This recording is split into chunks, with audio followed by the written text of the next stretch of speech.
Greetings ladies and gentlefish, and welcome to this pair of replays of mine in the T29. This was back from when I was trying to do Heavy Tank Mission 15 for the Stug 4, and I was trying at the time to do it in the T29 because I thought that was the machine I probably had the best chance of doing it in of the tanks I owned at the time. So, I'm going to show you two games. This first game, I'd do something stupid. So we're here on Malinovka. It's an encounter game and it's a tier 8 game, which means that we're not at the top of the feeding pool, but we're also not at the bottom. And I'm going up the hill. Firstly, because the hill is a very important part of this map, but also, hello Mr. Cheeto, because I have excellent gun depression and turret front, which makes me one of the best equipped machines, arguably the best equipped machine on our team for going up to the top of the hill and beating the snot out of the enemies. So far, we're 2 kills to 1 up, which is nice. Now there's 2 bits of the hill here really. On the right hand side is a flatter area that you can go if you don't really have the gun depression to fight on the hillier area, and if you do have the gun depression, then fight over here on the left hand side where it's a bit hillier. There is no artillery in this game, it's worth mentioning, so I don't have that to worry about, which in a T29 is very, very nice indeed. So, first victim, Panther 2. Alas, I bounce on him, he doesn't bounce on me. I'm a little far forward, so I pull back, trying to keep myself hull down, and then our Super Pershing drives in front, and then that shot misses. T29 is a very, very good machine, but it's not particularly accurate. Meanwhile, an M41 Walker Bulldog is completely humiliating our Tiger 2 driver. But at least he doesn't kill him. So, Panther 2, Lerva, and the enemy Tiger 2 is on the flatter piece of terrain. So I'm just thinking about where I can go and who I can help out. And I figure that our Tiger 2 is on pretty low health, so he could probably do with a bit of assistance, and there's also a Lerva coming for him. We'll put a shot into him. Basically our Tiger 2 is in a decidedly sticky situation. And indeed, he's now dead. So just poking my turret up over here. Is anybody going to be foolish enough to engage me in this position? I do hope so.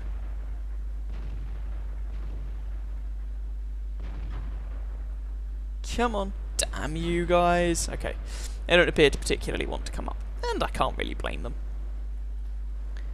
I'm in a much better position than they are. No, don't have a good shot on that Lerva, and he's just hiding behind that rock periodically. Tiger 2 over there as well, as I said. Just keeping a little bit of an eye on my left-hand side to see how that fight's developing.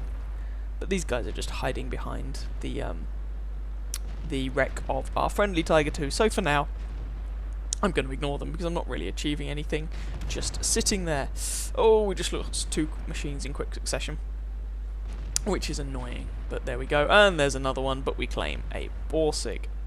So, change the angle of engagement, and there's a Tiger. And this is a nice gun, as I mentioned, it's not very accurate, but it is a fairly nice gun. When you're used to playing some medium tanks or playing some of the British tanks, it's very nice to be hitting for 320 at tier 7. And if you've been playing some of the Soviet tanks, it's very nice that your gun actually aims in a respectable time. Hello Mr. Lerva. And we're just going to work you over. And if you're going to ignore me, well, I'm going to plough shot after shot into you. And you're not going to like it. 2 more shots to finish this Lerva driver off.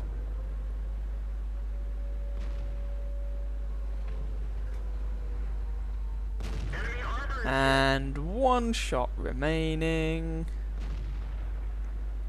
And this guy's just in a terrible position. There is the Tiger 2 over there, of course, but first, I just want to kill his little Lerva friend. So, Lerva down. Tiger 2 next. Tier 8 heavy versus a tier 7 heavy.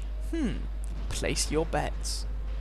Oh, no, I'm not going after him yet, apparently. I really can't remember this match very well, it would appear. We've got an IS, Panther 2, and Ferdinand over here. Again, I can be hull down and put shots into these guys. Picking out the commander's hatch on the IS, put a shot into him, leave him a one-shot kill, Hellcat finishes him off. The next target, ideally, would be the Panther 2. That's a terrible place to aim.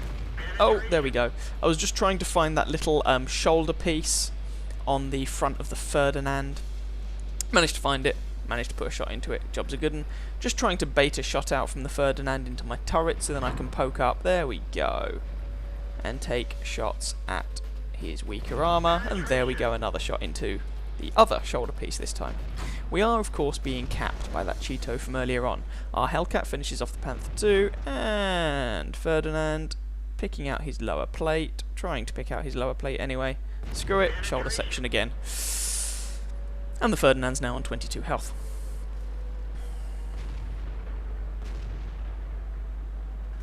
Remember that Tiger 2 from earlier on? Hello, little boy. Ah, bounce on his turret. Oh, but he fired and missed. And screw it. Turret hug time.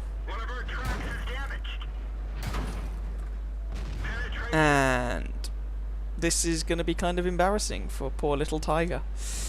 He is in a tier 8 heavy tank, I am in a tier 7 heavy tank. Granted, I had some help from the Hellcat, who is now dead. But so far, I basically haven't taken any damage from this engagement. Run! Run! And just trying to pick out...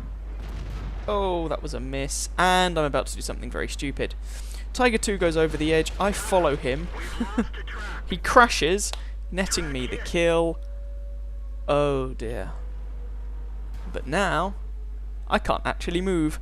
I'm stuck. Well, bother. I don't have the gun elevation. Oh, no, we slid a little bit. I don't have the gun elevation to shoot the STA. If I hadn't been stuck here, might have been able to shoot that STA, move over toward the cap, shoot the Cheeto in the cap. There's only those two guys left, and I do have a Tiger 2 for support, but I really cannot move. Finally managed to dislodge myself, but no, they kill me, and it looks like they're going to cap, and it's all over. So, as I was trying to do Heavy Tank Mission 15, this game, I think the total damage dealt, received, all that jazz, was something like 7,700. So I just missed out on it, which was really, really irritating. Anyway, take a look at the post-battle results, and then we'll jump into game number 2.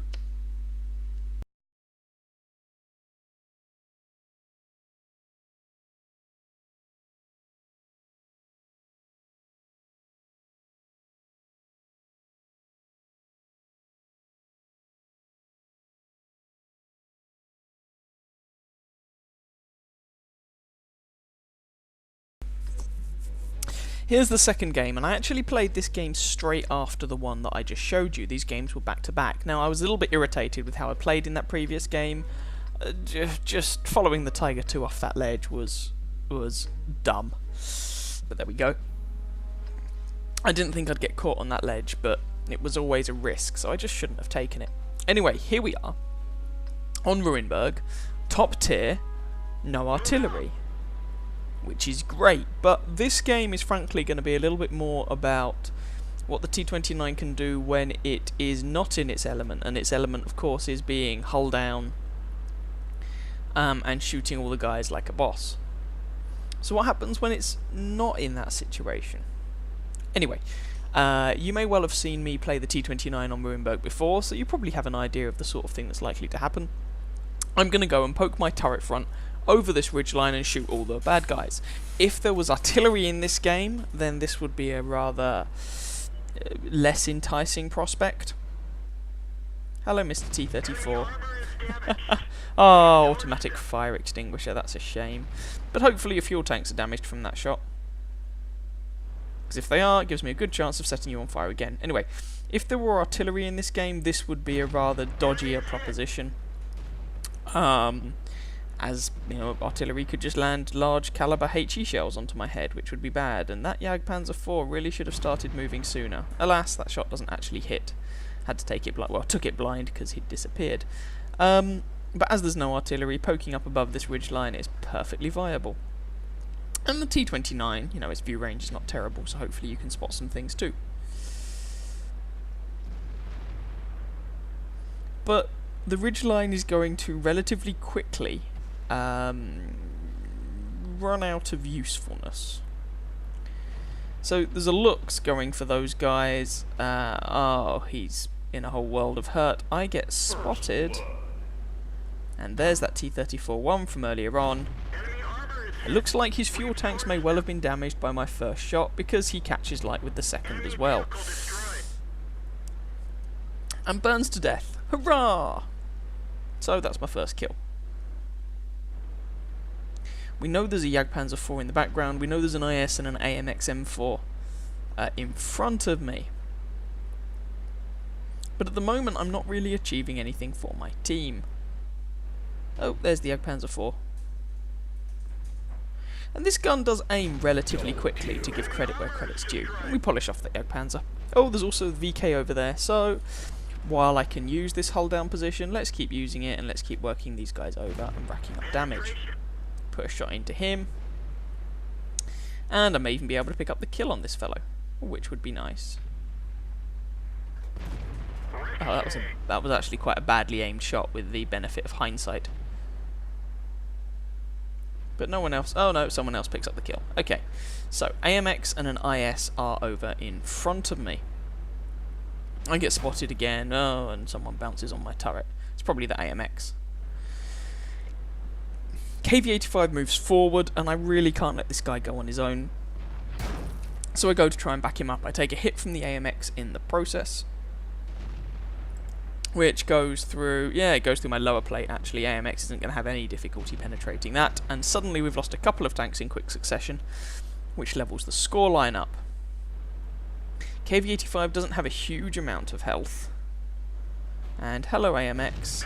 How are you today? We put a shot into him. His shot just goes into my tracks.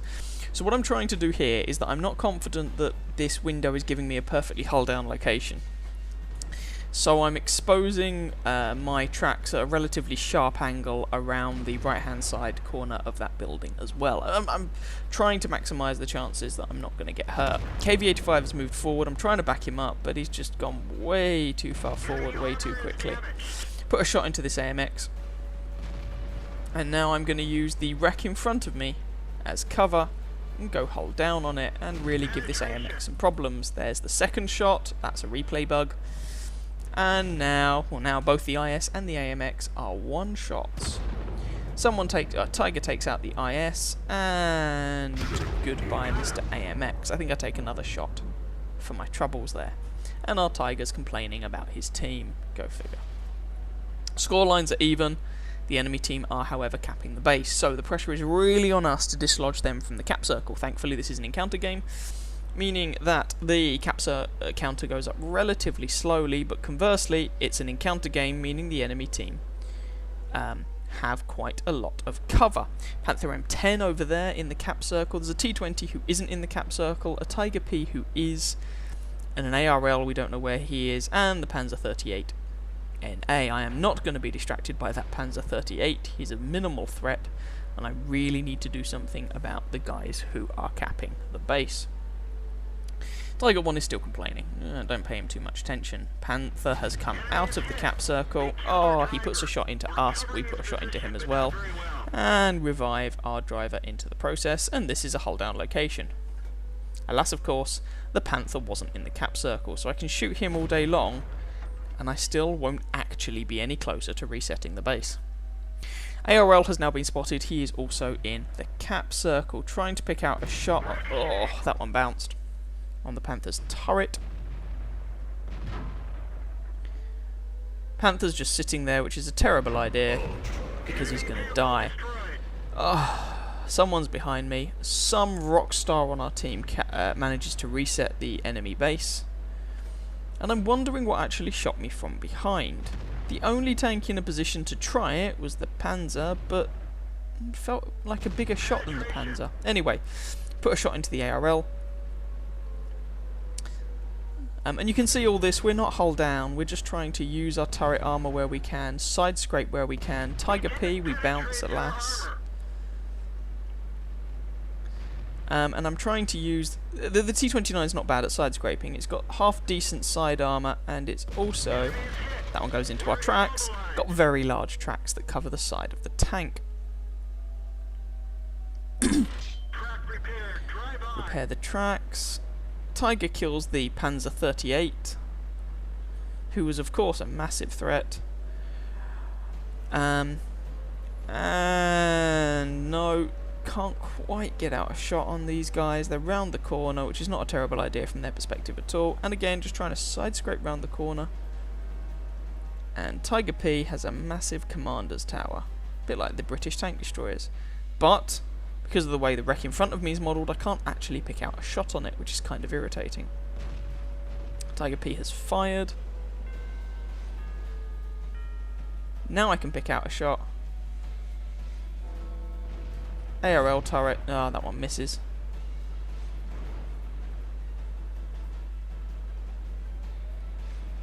Screw it. Moving forwards into a position where I can get more reliable shots. And put one into the Tiger P. Shot goes into my tracks.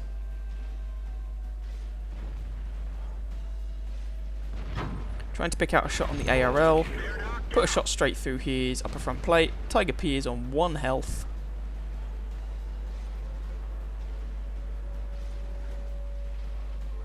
There's that shoulder piece, same as the last game on the Ferdinand.